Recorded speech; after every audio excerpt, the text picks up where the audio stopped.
Welcome to the Peter King Podcast. So happy you could join me this week after a scintillating week of games around the National Football League. We're going to break down those games and some of the teams that we love and some of the teams we don't after 2 weeks.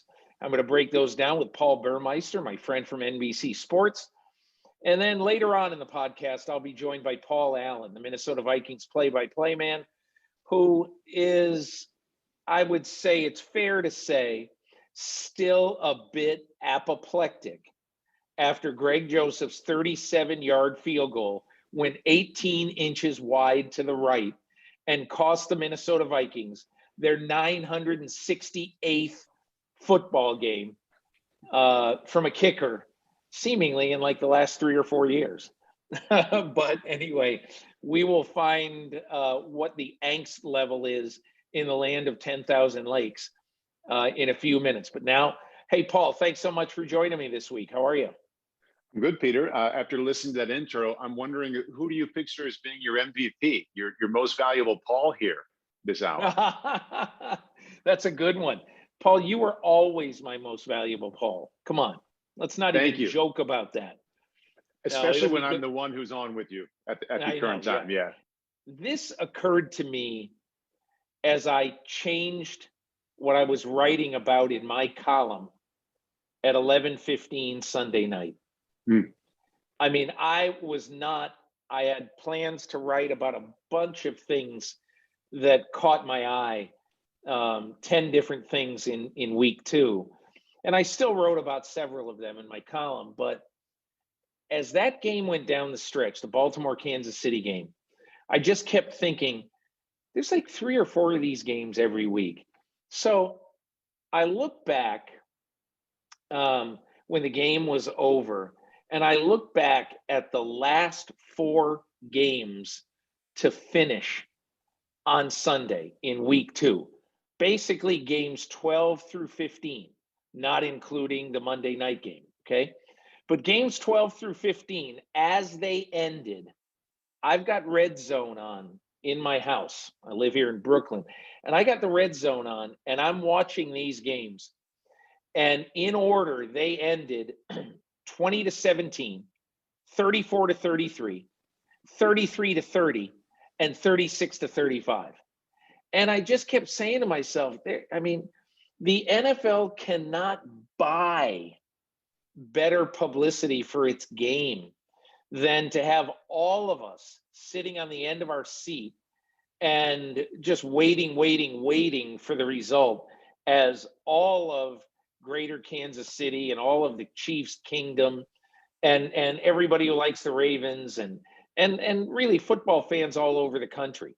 Is there anybody who went to bed? And I just found it so compelling, the kind of drama that there was in week 2. And I mean, even games that aren't the greatest games. How about the Giants in Washington? 30-29 with the bizarre ending where the Giants defensive tackle, Dexter Lawrence, either did or did not. He got flagged for it, but either did or did not jump offside. And at the end of that game, it ends, the Giants win 29-27. No, 90 seconds later, that's not true. Washington wins and actually wins 30-29. It's just, there's no drama like it right now in sports. And I think it's also hard to find it on Saturdays, Peter. And I love college football as well, involved with that every weekend. But one of the main differences is you can go into Sunday expecting a lot of super close, dramatic games like that. And on Saturday, and there are reasons we love college football as well, it's a little more rare, especially to find the better teams in a tight game like that. So there are a lot of reasons to say the NFL is king. But even when you compare it to wonderful college football, with the drama at the end that we kind of expect these days, it's one more reason it's tough to sit out any Sunday.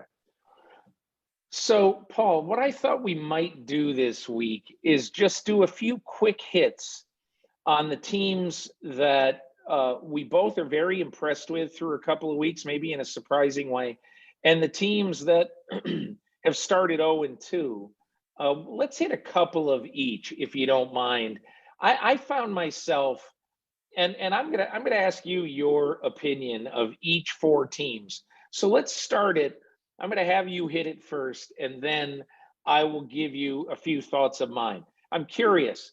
The Raiders 2-0 after beating the Ravens at home and the Steelers on the road on a short week, which I thought was a great win for the John Gruden program. Give me your thoughts on what you see in the Raiders. First of all, macro, Peter, and I know every win or loss counts the same, but you can't tell me that it doesn't feel a little different inside that building, beating the Ravens in overtime and going to Pittsburgh and beat the Steelers for a team that is so sick of kind of hanging around in the middle to see if they can take that next step to beat those two teams. Like, first of all, that jumps out. And then I go right to Derek Carr, Peter, and this is a quarterback who has always had good numbers. If you really study him, you're like, God, there's so much more good than bad. He's a nice quarterback, but has been stuck in that nice area. And now you have his giant numbers being attached to giant wins. And it's super early in the season, but this is a quarterback. And because he's doing this, his team is doing it as well. Not just gaudy numbers anyway. It's big time plays in really big moments against quality brands in the NFL that are leading to wins. And that's what feels a little different about his performance now as compared to the other years where it's been good, but not great. I'll give you my thought on Carr, and then I'll tell you why, in my opinion, this is a really different feeling Raiders team. I think the big thing for Carr is that I thought last year, Paul, the Raiders tried to force Henry Ruggs into a role that maybe he wasn't ready for. Okay, I think Henry Ruggs is not, even though he was drafted the highest of any receiver in the draft, and if you're going to do that, you think he should play 85% of the snaps. He probably is not fit physically. I don't mean in a cardio way, but I just mean his body. He's kind of like Marquise Brown to some degree. He's a little bit better put together. But now, if you look at Henry Ruggs, I'd be happy if I were the Raiders if he played 30 snaps a game. Okay, if he's not going to play 65 snaps a game, that is okay with me. Don't force it. You already have Darren Waller and to a lesser degree Foster Moreau at tight end. You've got Brian Edwards, Hunter Renfrow. You've got guys who can take that larger role. Use Henry Ruggs intelligently, and I think that's what the Raiders are really starting to do. But in my opinion, I think that the thing that impresses me most about the Raiders is that last year you really wondered, do they have a front seven that can put enough pressure on quarterbacks without having to blitz a lot? And they have shown me so far that they really, really do. I had a stat from Pro Football Focus in my column this week, basically that the Raiders have brought significant pressure on Lamar Jackson and Ben Roethlisberger on 38% of their pass drops this year. So I'm really interested to see if that can keep up, especially with injuries to some guys that they were expecting, good things from, like Yannick Ngakoue. So, we'll see. But I think we both feel like the Raiders are going to be in this thing to December.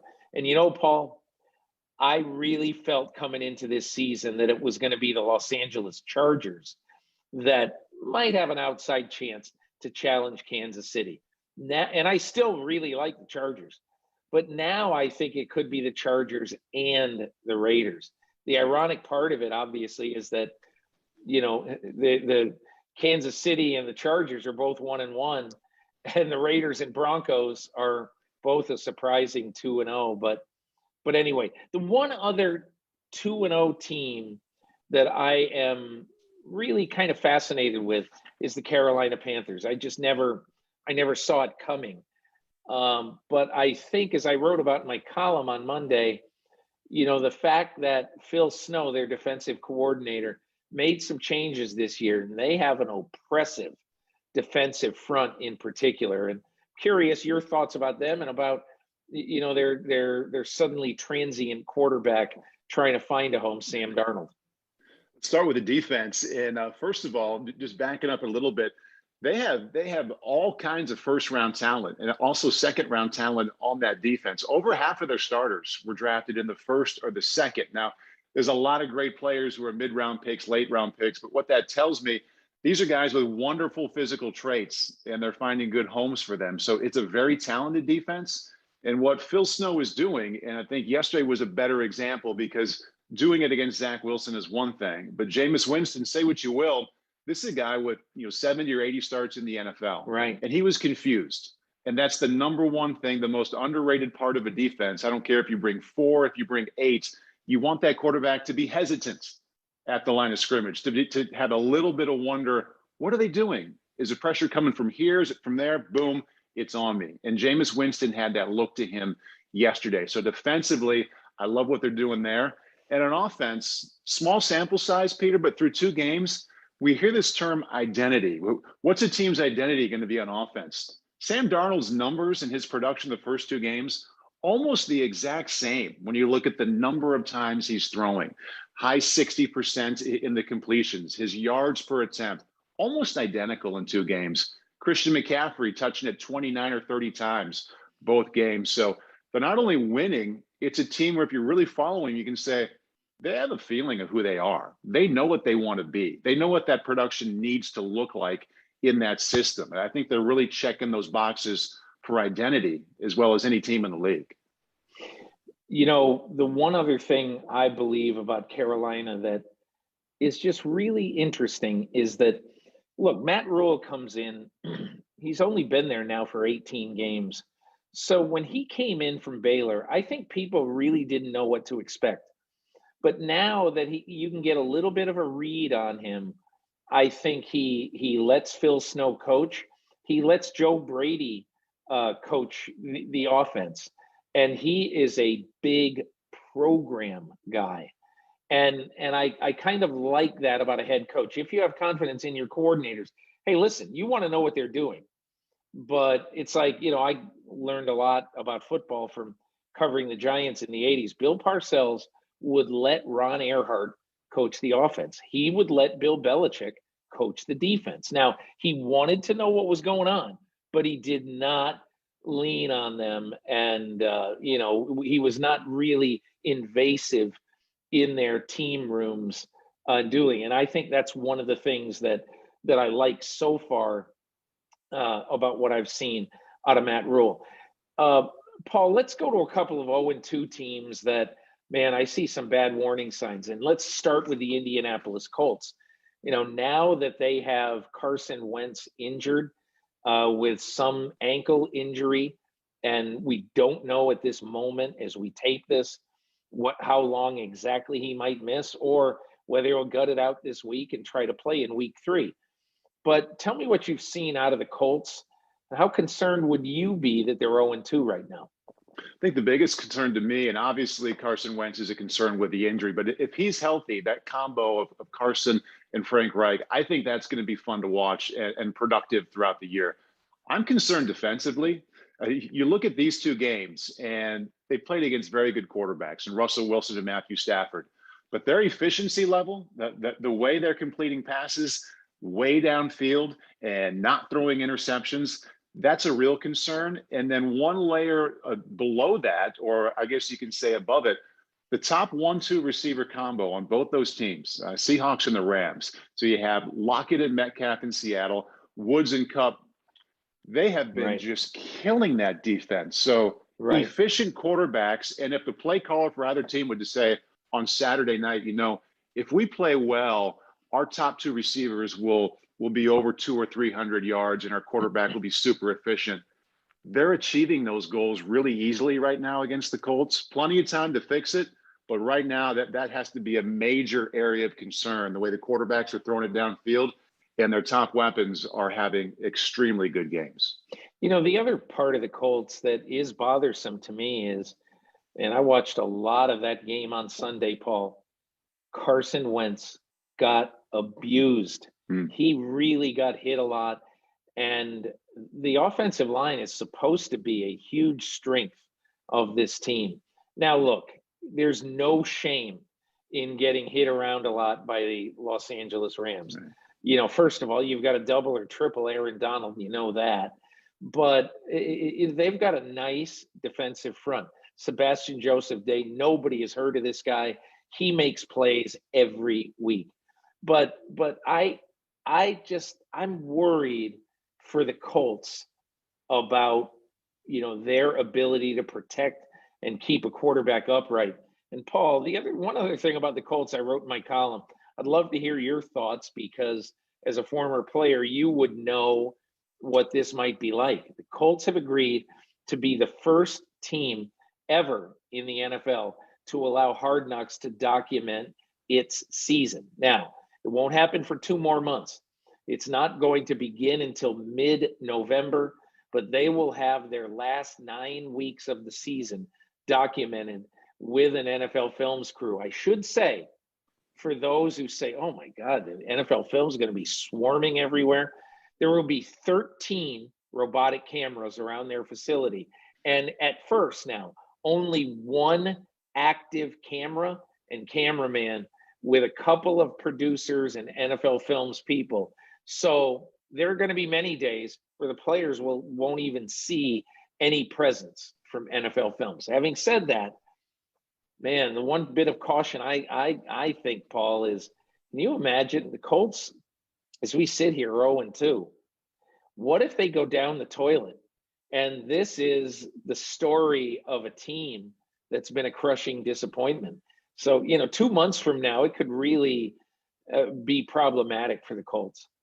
I enjoyed what you wrote about the Colts agreeing to be part of Hard Knocks in the season for the first time. And Peter, my mind goes right to a conversation I had with Steve Sable, with the late great, one of the all-time people, let alone what he did in the media world for the NFL. But my first 3 years at NFL Network, Peter, I worked out of NFL Films, so I was around Steve a lot. And I remember one conversation I had with him at a lunch, where just out of nowhere he brought up Hard Knocks and its popularity. And he said, you know what, the best thing for Hard Knocks would probably be to have 3 or 4 years off from it, because it's become so popular and become kind of similar with the training camp.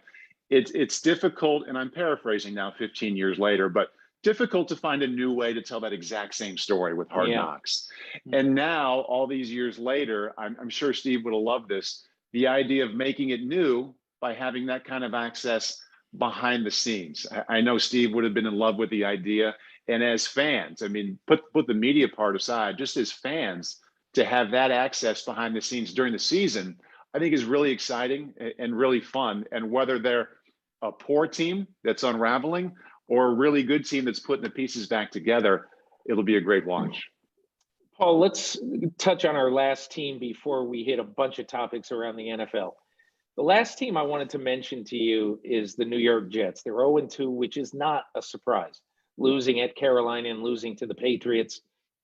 You know, they're 2-19 against the Patriots in the last decade. And those 2 wins, they had to go to overtime to get both of them. So basically, the Patriots are their daddies. But here's what bothered me about watching a lot of that game on Sunday. That is that in the 35th minute of the game, Zach Wilson threw his 4th interception of the game. Now, obviously, you think in some ways, over the years, people have said, well, you know, you just don't replace your starting quarterback. Okay, but I mean, why? Why can't you pull the starting quarterback if he's had a bad day? I mean, Vladimir Tradiak or whatever, the Russian goalie, and Patrick Roy, they've been pulled in games. Sandy Koufax got relieved by a relief pitcher. And I mean, great players get replaced all the time. And I think it is really ridiculous that the New York Jets did not back up Zach Wilson this year with a veteran quarterback. Instead, their backup quarterback, they only have one other one on the active roster, is Mike White. And the best thing I can say about Mike White is he is not a household name in his own household. He went to Western Kentucky. He has been in a couple of training camps, the Cowboys and the Jets. But, he's not an experienced player. He's 25 years old. The New York Jets needed to basically invoke the mercy rule on Sunday against the Patriots, pull Zach Wilson out of the game. But can you really do that with a backup quarterback who really is not equipped to play in the NFL right now? And that's Mike White. Yeah, that situation aside, and I think, that's a very good argument to make, that after a day like that, give the kid a rest for a series or two and let him sit down. To me, the bigger part of that backup quarterback situation, I think, is a rookie quarterback, that the number one thing you could have, and this parallels a great play caller, is a veteran in your room. So when you're in that quarterback meeting room and it's just you and the veteran quarterback, that you can put your hair down a little bit and say, holy shit, this is hard, man. Help me out. Show me the way. And to have a veteran quarterback there to play that role just intangibly is massive for a rookie quarterback. Look at what Patrick Mahomes got to do in Kansas City. He had Alex Smith, terrific person, really good quarterback who knew Andy Reid's offense. So Zach has Mike White, who's been waived 5 or 6 times, has never played in the NFL. And he has Mike LaFleur, who is an offensive coordinator for the very first time. So, say what you will about the Jets trot out there in front of them and out wide. Just Monday through Saturday, I would love for this kid to have better help behind the scenes as he tries to figure this out and get better through a very tough time, as we kind of expected it would be on the field. And, Paul, this is one of the issues, and I always say this to agents. I think one of the smartest agents in recent years, or one of the smartest agencies, were the agents for Patrick Mahomes before the 2017 draft. Chris Cabot and Lee Steinberg. I think Cabot, and I don't know this, but I think Cabot is more of the day-to-day hands-on guy, but Chris Cabot realized that he was going to try to do everything he can to get Patrick Mahomes to a great team with a great coaching staff. And obviously he can't control where Patrick Mahomes goes. Okay. But he did understand that if there was any way that he could put Patrick Mahomes in a positive view in the eyes of the Kansas City franchise, that was the smart way to go. And I really thought that, that to me is an agent doing his client, a solid, quite honestly, where you're looking out for him. And look, in the case of a guy like Zach Wilson, there was nothing at all that his agent, Brian Arold, who's a very good agent, there was nothing that Brian Arold could do. People at the top of the draft fell in love with Zach Wilson and his long-term potential. And really smart quarterback people, Chris Sims and a lot of other people, Tony Romo, they love Zach Wilson. The problem is, and this is a huge problem, is that it really doesn't matter as much how great a player you are. I think it matters more where you go. And so, look, Dan Marino never won a Super Bowl, but I bet Dan Marino, looking back, was damn happy that he went 28th overall in the first round, almost 4 decades ago, instead of going to a top team where he was going to languish and lose and the support around him wasn't great. That's why I think it is so important for Zach Wilson to have his Josh McCown, or his sort of mentor, his Nick Foles. That is so important right now because, in my opinion, I just think right now what is around you is as important or more so than how talented you are. And that backup can really provide the example, Peter. This is the first time any of these kids, no matter what their class load was like later in their career on campus, this is the first time where they can wake up in the morning and 8 to 8 go to work. This is your job. And it's one thing to have a work ethic, which I'm sure they all do. It's another to have an example of how to work smart. This is what you need to do with this time of the day. Okay, you've got 3 hours between now and lunch. get in this part of the plan. And without that example there, and your coach ought to be able to do that, but the coach is doing other things too. The right kind of backup quarterback can show the way that way. And I would hope that the Jets at some point along the way will provide that. Yeah. Paul, in our remaining time, let's do quick hits around the NFL, and let's just go back and forth a bit on some of the issues of the day. One is there's tremendous angst now over the NFL's new emphasis on penalizing taunting. It's gotten to the point where if a guy gets up and he spins the football when he gets up, that has gotten 2 flags so far in the first 2 weeks of the year.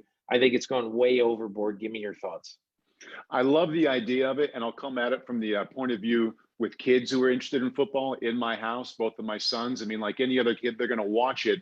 And when the celebration goes over the line and is showing up the opponent, I hate that because I see it on the flag football teams I coach. The kids they think it's okay to do that. However, the area needs to be more clear about what's a penalty. Just someone excited who spins the ball, that's not in the spirit of, hey, that should be flagged. That's setting a bad example. That's showing the opponent up. I don't like that. I do like the idea of trying to cut out the celebrations that really are in the face of an opponent. But clearly, from what we're seeing right now, that hasn't quite been figured out. Yeah. I think the thing I object to most notably is that, at the end of the Ravens game, there was such pure joy and jumping up and down, and Lamar Jackson and Sammy Watkins at one point were just unbridled joy. And I think people around the NFL on the competition committee who passed this emphasis of the rule, they think, okay, that's fine, but you can't go beyond that. Well, sometimes you just do. Sometimes you spin the ball and you let go. Let's go. Gotcha. Whatever it is. It just is it bothers me that the real enthusiasm is being removed from the game, or like we're attempting to remove it from the game. Let's get also this other thing. It's not a big deal, Paul. It really isn't. And I understand why the Jacksonville Jaguars would want to say, hey, listen, don't worry about it. We're going to be fine. But they issued a statement Sunday night, basically after starting 0-2 and not looking good doing it at all. They issued a statement that said, hey, we're staying the course. We're going to be good. Don't worry. Be patient with us. And I just thought, man, that it struck me as the organization and Urban Meyer having some rabbit ears. I don't know. What did you think? I think it's something that this is where you stick to the cliches. Hey, we have a plan, playing hard, we're coaching hard, we're going to get better, and you just go back to work. Anything that publicly calls attention to you feel bad about the effort or you feel bad about the production is just going to make more people in that community think about that part of it and talk about it. So I would say just try and blow past it and move on and think about the next Sunday, as opposed to letting everybody know that you feel bad about the effort, which probably creates even more angst amongst those fans from what they've seen. Yeah. Paul, I want to end with this. I found in sort of watching the first 2 weeks of the season that football is changing. Pro football especially is changing before our very eyes. And by that, I mean, the NFL is on the way this year. And again, it's early. Who knows what happens when the weather gets bad and all that. But the NFL is now a pace to have the most pass attempts collectively in a game, with the two teams in NFL history. And right now it's not even close. There's several passes ahead of pass attempts ahead of the all-time record. And I just find it interesting that some teams like Baltimore, for instance, who have a running quarterback, they're still going to run. But the vast majority of teams are basically saying, listen, we give up all pretense of being a balanced team. We're not going to be a balanced team. We're going to throw the ball 65% of the time, 70% of the time, every week. I'm not sure what I feel about that. I understand that it is the progressive way of trying to win football games, and that's all that matters. But I just think that the running game is kind of quietly but rapidly being almost phased out of football. Yeah, and I'll back up to one of the teams that we've talked about in a nice way already, and that is the Las Vegas Raiders and the way they're winning, Peter. I mean, they're more than 2-1 pass to run right now, and we're all so excited about how they've looked doing it. The points they're putting up. People aren't really raising their hand the way they would have a few years ago and say, "Yeah, but they can't run the ball." Right. I mean, it's not really brought up much. And then you look even closer at what they're doing. Teams are figuring out how to beat these super aggressive defenses. We've said for a while it's a pass first league. We know that receivers have an advantage against DBs because DBs can't put their hands on them. But now the next level of that, offensive coordinators are figuring out how to block these defenses that are super aggressive and super confusing. That's one. And they are so spreading out the weapons and how they use them. The Raiders, they had 4 different players, Peter, with 5 catches. They had a traditional wide receiver. They had a slot receiver. They had a tight end. They had a running back, all catch 5 passes. So they're figuring out the protection, and they are really spreading out the ways to hit people around the field. And why not throw it more? Yeah, very interesting. Paul Burmeister, it's been really fun this week as usual. I'll be on the road a little bit this week, and I'll let you know, and we'll talk a little bit about my findings on a little story I'm doing for NBC's Football Night in America show. We'll have a good conversation about it next week, as well as the bizarro world that continues to be the National Football League. Thanks so much for joining me.